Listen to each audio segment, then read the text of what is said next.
I think for me, it was realizing that in certain situations that I didn't have the tools to properly combat it. And so when I would get anxious, I would just have to ride it or just, be consumed by it. And that would be really hard. I was having a hard time just even going to school and making it through the day, and my mom wasn't sure what to do either. I had really bad flying anxiety, and people would be like, oh, just take a nap, go to sleep or something, but it's like, I can't do that because I'm so anxious. Sometimes we experience anxiety that makes it harder to perform our best. Anxiety that is out of proportion to the source of stress we experience leaves us feeling overwhelmed or stuck.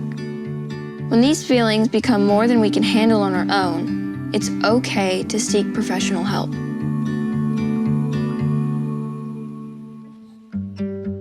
Can I talk about my own experience? So I just did a Google search and looked up therapists near me, or Christian therapists near me, because I wanted a Christian therapist.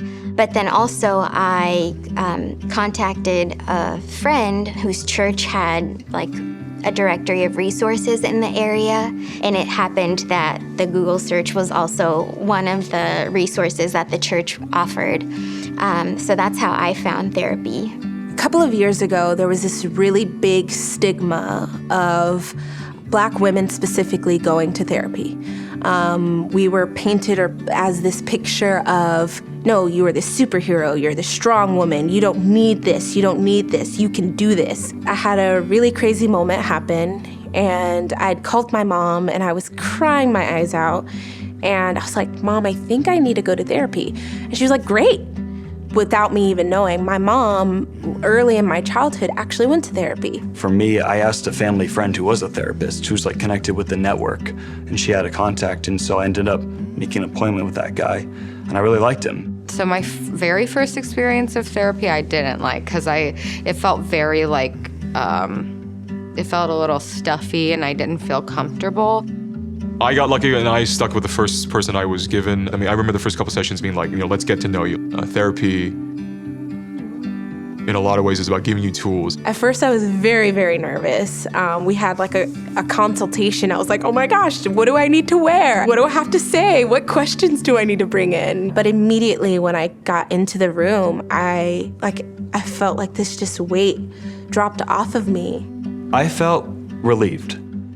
I felt like I was finally going to be able to understand what I go through and get the tools necessary to combat it, because I was really beat down by what I was going through. I was 17 when I first started seeing a therapist, and it is one of the most life-changing things that could have happened to me at that time, for insight, for healing, for just hope for the future. Yeah, therapy saved my life. And allowed me to grow, allow me to change, and allow me to accept the things that I had in me that I did not feel like I could have accepted without it. So it truly saved my life. It's okay to ask for help. It's okay to get help. Commit to it and you'll be in a better place than you were however so many days ago, hours ago, weeks ago. Sarah.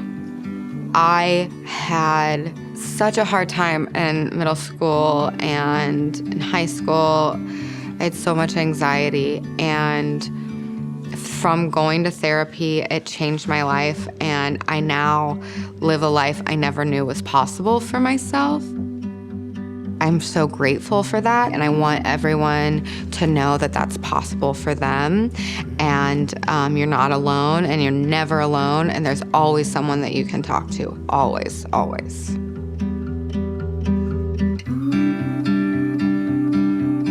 If you have a friend that's in therapy, I would say the best thing you can do is just support them. Don't try to belittle them. Don't say, oh, you don't need this.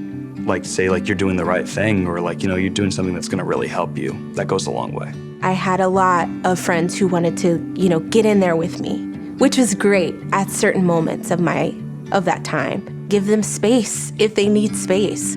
What works for you might not work for your best friend, even if you're similar in every other way. If they want to talk about it, be a listening ear. Especially with men in American society, it's really hard to talk about that stuff. And so when you do, like, it becomes more of a normal conversation. It's good, like, you know, it destigmatizes it.